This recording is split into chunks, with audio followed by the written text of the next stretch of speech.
Somos un programa de carácter regional en Chile, hecho en la Araucanía y realizado por Ciudad Pro en conjunto con Restaura Corporación, que busca informar, analizar, desmitificar, deconstruir y poner sobre la mesa aquellas cuestiones vinculadas a la igualdad y equidad de género. Somos María Pilar y Valeria, y esto es Igualdad de Género en la Araucanía. Sean bienvenidos y bienvenidas a nuestro primer programa Igualdad de Género en la Araucanía. Hola a todos, hoy día vamos a trabajar la temática el feminismo, el que consideramos la primera pieza dentro del puzzle de las cuestiones de género. Para partir e introducir nuestro tema, les invito a escuchar un extracto de un texto. Me parece necesario extenderme en estas verdades obvias, ya que las mujeres han sido aisladas, por así decirlo. Y cuando se las ha despojado de las virtudes que visten a la humanidad, se las ha engalanado con gracias artificiales que les posibilitan ejercer una breve tiranía. Como el amor ocupa en su pecho el lugar de toda pasión más noble, su única ambición es ser hermosa para suscitar emociones en vez de inspirar respeto. Y este deseo innoble, igual que el servilismo de las monarquías absolutas, destruye toda fortaleza de carácter. La libertad es la madre de la virtud, y si por su misma constitución las mujeres son esclavas y no se les permite respirar el aire vigoroso de la libertad, deben languidecer por siempre y ser consideradas como exóticas y hermosas imperfecciones de la naturaleza. Muchas gracias, Valeria, por este texto sobrecogedor. Esto es un extracto del texto La Vindicación de los Derechos de la Mujer, escrito en 1792. Un año después de la Vindicación de los Derechos del Hombre, ¿ya? Escrito por la autora inglesa Mary Wollstonecraft, ¿ya? Esta autora es bien importante dentro de la historia del feminismo porque es la primera que habla sobre la necesidad de cambiar la educación de la época. Ella consideraba que la educación de esa época daba nociones equivocadas de la excelencia femenina y que las hacía más artificiales y débiles de carácter. Pensar que en el 1700 ella ya se daba cuenta, pese a que todo el entorno funcionaba de esa manera.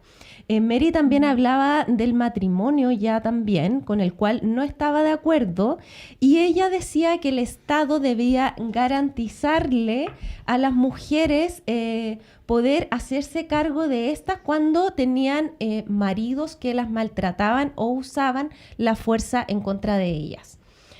Otra cosa bien interesante, Valeria, respecto de esta autora, es que ella tuvo 2 hijos con 2 personas diferentes, se negó a casarse, y su segunda hija, que fue Mary Shelley, ella es la autora de la primera novela Frankenstein. Wow.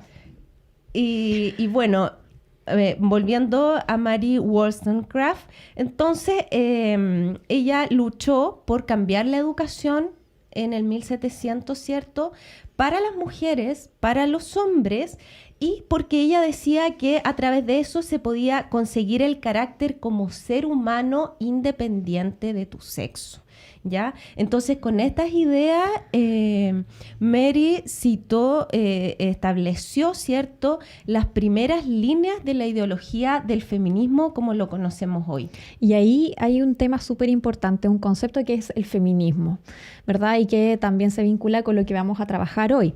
Ahora, desde la historia del feminismo, para las personas que nos están viendo, se dice que ya desde el siglo XVII el concepto de feminismo se venía ocupando para engalanecer las características o las atribuciones de la mujer desde el plano femenino.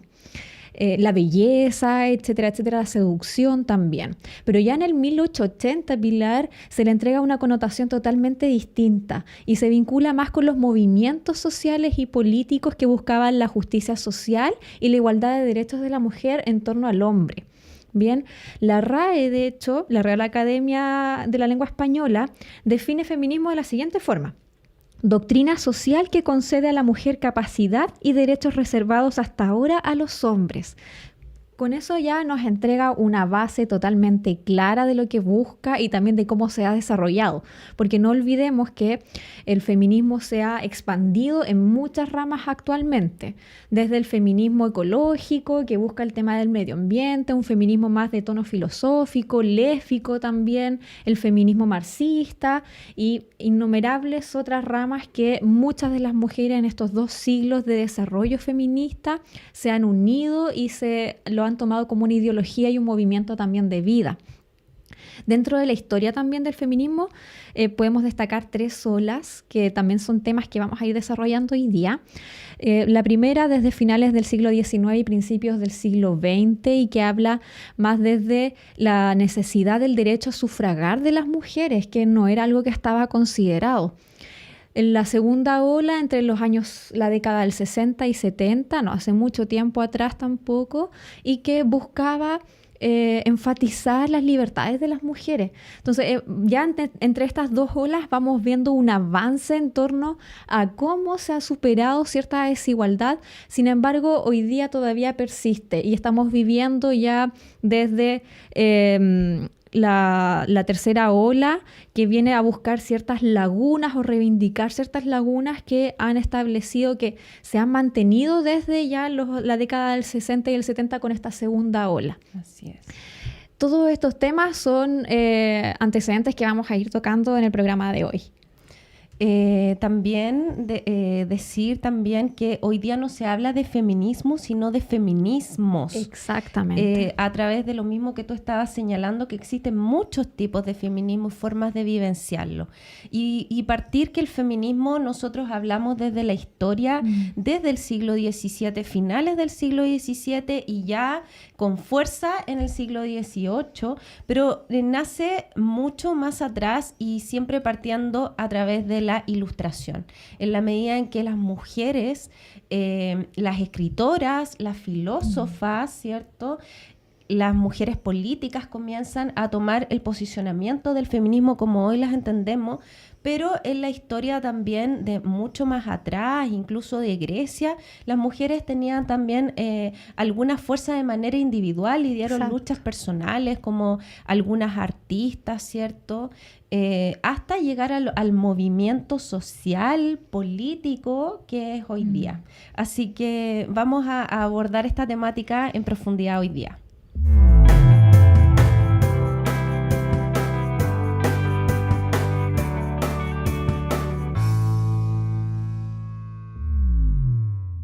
Muy bien, entonces hoy día para desarrollar en perspectiva esta temática hermosa, tenemos una gran invitada. Ella, primero que todo, es mujer, es doctora en procesos sociales y políticos en América Latina de la Universidad Arcis, investigadora en estudios de género, estudios culturales, movimientos sociales y teoría política. Y actualmente es la directora de la carrera de periodismo en la Universidad de la Frontera Temuco. Muy bienvenida, Sandra López Díez. Muchas gracias por la invitación. Bienvenida. Gracias. Mira, Sandra, queríamos introducir, bueno, ya habíamos hablado un poco sobre lo que era la historia del feminismo en sí, para que la gente también tuviera una parte contextualizadora del programa de hoy. Quisiera que nos pudieras profundizar y considerando ya al menos 2 siglos de desarrollo feminista que se ha dado desde Europa, ¿cómo se interpretan o cómo surgen estas 3 olas feministas? Sí, bueno, sobre las olas feministas en verdad hay distintas formas de conceptualizarlas. A veces se habla de 4 olas, digamos, no hay un acuerdo, pero da lo mismo en definitiva.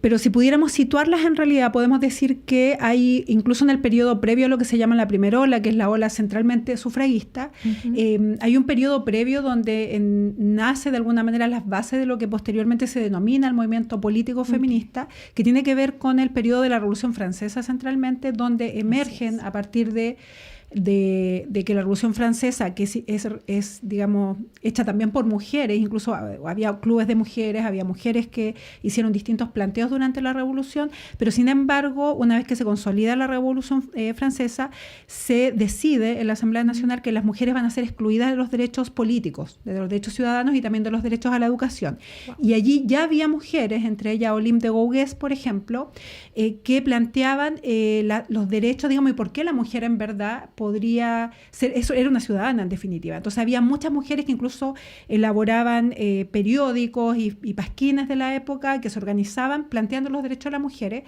Y desde allí, de alguna manera, emergen las bases de lo que posteriormente se denomina movimiento feminista. Esto se desarrolla luego en algunas pensadoras como Flora Tristán, ¿no es cierto?, de origen peruano, que ella se instala en Francia. Mary Wollstonecraft, bueno, a mí me cuesta mucho pronunciar su apellido, pero que es en el fondo, claro, ella, que en el fondo van desarrollando un pensamiento político y teórico, digamos, en torno a los derechos de las mujeres, que luego es la base de lo que posteriormente es el feminismo como tal.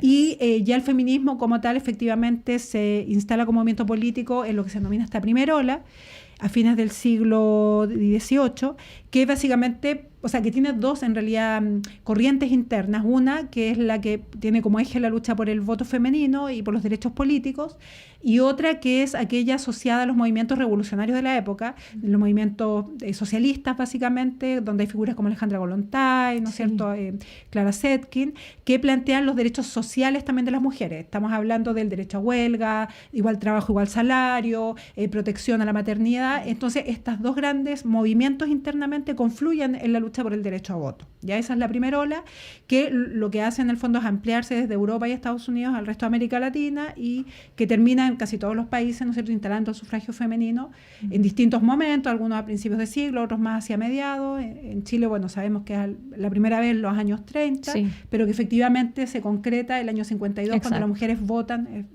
para presidenciales y parlamentarias. La segunda ola que ustedes señalaron anteriormente tiene que ver con el momento en el cual en los años 60 y 70 las mujeres, al calor también de un proceso mayor que tenía que ver con la guerra de Vietnam, con también lucha como el Mayo francés, ¿verdad? Digamos un momento, la lucha por los derechos civiles en Estados Unidos, las mujeres feministas empiezan a cuestionar también este tema de que el feminismo no solo lucha por derechos políticos y sociales, sino también a cuestionar el tema de la vida privada, lo personal es político. Entonces se empieza a cuestionar también el tema de la familia, el matrimonio, ¿verdad? Se empieza a cuestionar el tema de la sexualidad. Estas libertades que parecían ocultas. Exactamente. Entonces emerge también este tema de en los movimientos políticos, por ejemplo, las mujeres participan, pero siempre son las parejas, las pololas, las secretarias y no las que están reconocidas como dirigentes políticas. Entonces, detrás de cada gran hombre hay una gran mujer, ¿cierto? Esa frase un poco resume. Y ahí es muy interesante porque en definitiva se plantea que para muchas mujeres el lugar no es la casa, no empieza a cuestionarte esto de la familia, el matrimonio y el hogar como un lugar natural, y que efectivamente las mujeres podíamos tener, que había una insatisfacción en realidad en ese lugar, ¿no? En Estados Unidos sobre todo hay autoras que plantean este tema, y ya esto avanza luego a, bueno, después no hay acuerdo si es una tercera o cuarta ola, a lo que se llamó también en los 90 el posfeminismo, ¿no? Este feminismo con autoras, claro, liberal, que también empieza a entrar al mundo académico, ¿verdad? Empieza a realizarse investigación de género, emerge la noción de género en los años 50. Y bueno, no hay acuerdo todavía si estamos viviendo o no a partir de las luchas que se dieron el año pasado a nivel mundial por el derecho a aborto, por el tema de la violencia contra las mujeres, como un feminismo mucho más, una cuarta ola, algunos llaman, o algunas llaman, de un feminismo que es el que actualmente estamos viviendo, que en el fondo ha puesto en el centro de la escena sobre todo el tema de la violencia contra las mujeres, ¿no? Los femicidios, el derecho a vivir en una vida sin violencia. Sandra, y un poco también lo mencionaste, cómo pasa esta ideología o cómo llega, cómo toman las chilenas. Muy bien revelaste tú de la vida privada, o sea, las primeras mujeres que empezaron a hablar de feminismo, no solamente del concepto, sino a vivenciarlo, se juntaban a tomar el té. Y eran tremendamente rupturistas para la época, tomar el té y poder hablar del matrimonio, poder hablar del sufragio. Cuéntanos un poco cómo se desarrolla el feminismo a partir también del sufragio en Chile. Claro, bueno, en Chile también, como lo comentaba en esta primera ola a nivel mundial, se desarrollan dos grandes corrientes de ese primer feminismo. Tenemos estos clubes de señoras a lo que tú aludes, que básicamente son las mujeres de los sectores altos, las burguesas. Exacto. O la pequeña burguesía, las mujeres que tenían cierto acceso a poder adquisitivo, o que ellas, claro, empiezan a discutir este tema del derecho sobre todo a la educación y a los derechos políticos, y son las que incluso tratan de votar a fines del 1800, no recuerdo exacto el año, pero ellas intentan incluso ir a votar, sí. Producto de lo cual se cambia la ley y se explicita que las mujeres no pueden votar en Chile. O sea, y siempre fueron mujeres letradas, o sea, ellas son las que parten. Sí. Pero ojo, porque también se da a fines de siglo, al calor también del desarrollo de los movimientos socialistas y anarquistas, el movimiento obrero chileno, estamos hablando también del periodo de Recabarre, ¿no es cierto? Hay otro feminismo que también es el feminismo socialista y anarquista, con figuras como Teresa Valdés, por ejemplo, que desarrollan una labor también que plantean sí derecho a voto, pero también derechos sociales, y lo hacen al calor de los movimientos, como te decía, más del desarrollo del movimiento obrero, más sociales. Y ahí incluso surgen en Chile periódicos feministas. Tenemos el periódico La Palanca, por ejemplo, sí. La Alborada, que son hechos por mujeres tipógrafas, por ejemplo, en Valparaíso, en Santiago, que eran sindicalizadas y que empiezan a cuestionar también en el sindicato o en los movimientos de izquierda cuál era el rol de la mujer y la necesidad de que la mujer fuera liberada también, digamos. No solo en sus derechos políticos, sino también porque, bueno, contexto, violencia también contra la mujer, ¿no es cierto? Imaginemos, 1920, 30, ¿no? Sí. Y nace también el Partido Feminista, que era además... no estaba vinculado a ninguna religión, y eso también era bien rupturista para la época. Claro, tenemos ahí una figura importante que es invitada a Chile, que es Belén de Zárraga, que sobre todo hace una gira por el norte de Chile, por lo que son las salitreras, fundando, ¿no es cierto?, clubes de mujeres, digamos, en torno a los sindicatos, donde se plantea este tema de que las mujeres... También pensemos que es un momento en el cual la Iglesia Católica tiene mucha fuerza, planteándonos que las mujeres en realidad sean, digamos, que sean laicos, ¿no? De que no exista en el fondo un vínculo con la Iglesia Católica de aquel momento.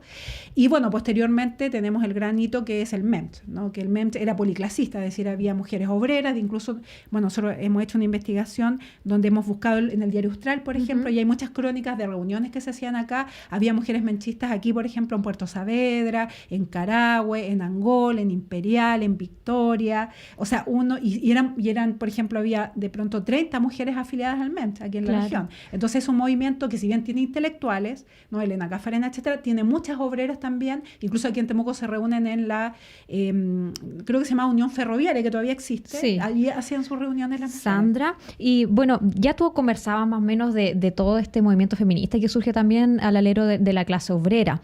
Ahora, ya situadas como estamos a nivel nacional, ¿qué otros tipos de feminismo? Hablaba sobre el feminismo marxista, que también era socialista. ¿Cuáles otros más surgen dentro de nuestro país? Bueno, para los años 80, como sabemos, al calor también de las dictaduras, el feminismo se relaciona mucho a la lucha por los derechos humanos, ¿no es cierto? A la emergencia, por ejemplo, en Argentina, las Madres de Plaza de Mayo, en Chile con las mujeres en torno a familiares detenidos desaparecidos, etcétera. El movimiento se articula mucho en torno a derechos humanos y, claro, posteriormente a eso, como yo les decía, se da esta como academización, ¿verdad? Entonces, los referentes tienen mucho que ver con la instalación de estudios e investigación sobre género. Pero posterior a ello, sobre todo más en torno a lo que estamos viviendo hoy, tenemos varias corrientes. O sea, está el feminismo, por ejemplo, radical, que es un feminismo que, no todo, pero algunos de ellos, por ejemplo, plantea el separatismo, ¿verdad? Y eso lo vimos el año pasado, por ejemplo, cuando las asambleas eran solo de mujeres o las tomas eran solo de mujeres.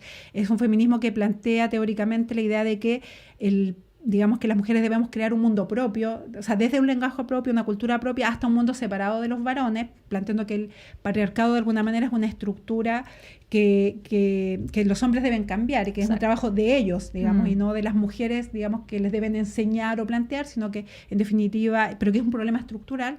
Tienes ese feminismo que está presente, tienes lo que se llama el feminismo liberal, que es un feminismo que más bien plantea el tema y que se expresa un poco en el gobierno de Bachelet, ¿no? El cambio en las leyes, ¿no es cierto? Y que plantea que en el fondo desde las leyes o desde más espacio en los terrenos académicos o políticos las mujeres podemos ganar, digamos, terreno. Y también un feminismo más ligado a lo social, digamos, también a los movimientos de izquierda, que plantean que en verdad es patriarcado y capitalismo, digamos, y que este matrimonio de alguna manera implica que tú no solo puedes cambiar la situación de las mujeres cambiando el patriarcado, sino también cuestionando el modelo social, digamos, en este caso el modelo económico, que sería el capitalismo, el neoliberalismo en el caso de Chile. Y también lo que son los movimientos más de feminismo comunitario, que se llaman, que aquí se articulan en el feminismo indígena, que se le llama, ¿no? Así es.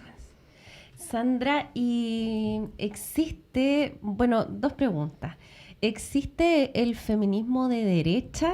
Eso una cosa, y al parecer el feminismo está completamente de moda. ¿Cuál es el imaginario social que hoy día tiene Chile respecto al feminismo? Bueno, o sea, una cosa es que haya mujeres de derecha que se digan feministas y otra cosa es que lo sean efectivamente. Desde el movimiento feminista al menos se considera que ser de derecha en términos de lo que implica, ¿no? Una ideología que es conservadora socialmente, que suele estar vinculada también a las religiones, ¿verdad? Digamos el cristianismo. O, bueno, el neoliberalismo no hay relación, o sea, no puede ser feminista y derecha, sería una contradicción absoluta, digamos, sí. ¿no? Por lo tanto, si bien ellas se pueden llamar, en realidad el movimiento feminista no se valida como feminismo, ¿verdad? Y la segunda pregunta que tú me hacías, que tenía que ver con el imaginario social, claro, que hay hoy día. Bueno, tú tienes que, si bien podemos decir que se popularizó el feminismo, como tú bien decías, está de moda. Recuerdo el año pasado haber visto incluso los matinales que se hablaba del feminismo. Muchas mujeres, ¿no es cierto?, muy conocidas y que uno podía sorprenderse, se declaraban feministas. Sí. Creo que eso positivamente lo que ha hecho es que ese feminismo que antes aparecía como algo marginal, que era un grupo de locas y de brujas, ¿no es cierto?, hoy ya es un sentido común instalado y eso es muy positivo. Al mismo tiempo también emerge esta idea de la feminazi, ¿no? Que es muy, sí, digamos, que circuló mucho, que es esta idea de que el feminismo de alguna manera son fanáticas, ¿verdad?, que odian a los hombres, ¿verdad?, que en definitiva que no quieren tener hijos, que odian la familia y que de alguna manera es algo bastante clásico, que es esta idea de alguna manera de poner un epíteto que lo que hace es de legitimar las ideas que trae y que en verdad, como muchas feministas decimos, casi no conocemos feministas que odian a los hombres, en verdad, o sea, son en el fondo imaginarios instalados que sobre todo la prensa, ¿no es cierto?, son quienes los medios de comunicación los instalan, las redes sociales actualmente, y que van permeando el tejido social, pero que de alguna manera, bueno, cuando un movimiento es fuerte, siempre ocurre también este fenómeno. No solo ocurrió en Chile, incluso a nivel internacional, la idea de feminazi también se instaló. De hecho, sí, en España o en Europa surgieron y están actualmente vigentes muchos grupos que son antifeministas activos, ¿no?, que incluso son grupos en general que abogan por la violencia de género, que han sido estudiados en verdad. Entonces, claro, en el fondo hay una reacción también por la fuerza que el feminismo logró, digamos, el año pasado y este año. Mira, a mí me gustaría volver un poquito para atrás en la conversación, porque ya estábamos viendo desde a nivel nacional y me gustaría aterrizar ahora en la Araucanía. Nosotros en la Araucanía nos caracterizamos por una población mayoritariamente mapuche, etnia indígena. Ahora, ¿cómo se ha instalado desde tu percepción un feminismo más vinculado a las mujeres mapuche a grandes rasgos solamente? Claro, bueno, las compañeras feministas, ¿no es cierto?, mapuche en este caso, lo plantearé, me imagino, más adelante. Yo solo lo puedo comentar sin ser parte de ello, obviamente. Pero claro, aquí tenemos esta particularidad y aquí emergió al calor del año pasado de las tomas y el proceso feminista en la región, la Asamblea del Gulumapu, ¿no es cierto? Y la Asamblea del Gulumapu justamente lo que toma como es la particularidad territorial, y una de las grandes demandas que se plantean es el tema precisamente de la represión y la militarización del territorio, ¿no? Porque en el fondo las mujeres feministas comunitarias lo que plantean también es que tú no puedes desligar la lucha contra la violencia de género, por ejemplo, de la lucha contra la violencia del Estado hacia las comunidades mapuches, ¿verdad? Y la vinculan. Claro, entonces se articula aquí localmente mucho, en el fondo, esta violencia de género que puedes tú plantearla en términos de la vida privada, de la violencia en la pareja, pero que no puedes separar de alguna manera de la violencia del Estado contra las comunidades. Entonces, por ejemplo, la lucha por el territorio o contra las forestales en particular, o contra los proyectos hidroeléctricos, no puede estar separada, digamos. Entonces, si una mujer feminista que se plantea como feminista dentro del territorio, va a luchar contra la violencia de género, pero también va a luchar, por ejemplo, incluso la violencia estructural. Contra la violencia estructural, que es mucho más amplia. Es mucho más amplia. Contra la violencia del Estado en el territorio. Por ejemplo, una de las grandes demandas es la desmilitarización del territorio mapuche y de las comunidades en particular. Y de cómo han sufrido los niños en torno a eso. Claro, sí, con los el desarrollo de la allanamientos. maternidad. Exactamente. Bueno, el movimiento feminista ha ido avanzando mucho. El 2017 fue el año de las demandas por la educación no sexista, por Exacto. ejemplo. Este año, 8 de marzo, fue histórico en el mundo. Sí. ¿Cuáles crees tú, y hablando también, te agradezco que hagas ese punto respecto del feminismo y la derecha, por ejemplo, que es algo que no se habla normalmente, es un poco tabú, porque una de las solicitudes que tiene siempre el feminismo tiene que ver con los derechos sexuales reproductivos, el aborto. Exacto. ¿Cuáles son las demandas más potentes de este movimiento hoy día en Chile? Bueno, o sea, lo que tú mencionas, el tema de los derechos sexuales y reproductivos, el derecho al aborto, claramente, sobre todo teniendo como referencia a Argentina, ¿verdad? Que fue un referente el año pasado. Pero también está ese tema que es muy fuerte, pero yo te diría que también el tema de la violencia, que es interesante porque cuando uno mira las otras olas, uno puede ver, bueno, los derechos políticos, ¿verdad? El derecho a la educación, luego el tema del cuestionamiento a la vida privada, ¿verdad? Lo personal es político, social. pero hoy, a mí me impresiona mucho, ¿no? Cómo estando todavía en el siglo XXI tenemos que tomar algo tan básico como que es el derecho a caminar tranquila en la calle y no morir por ser mujer, que no me maten por ser mujer, que no me violen por ser mujer. Entonces, ese tema es un tema muy fuerte también, junto también, pensando que el movimiento el año pasado en Chile estuvo muy asociado a las universidades, a las tomas, ¿verdad?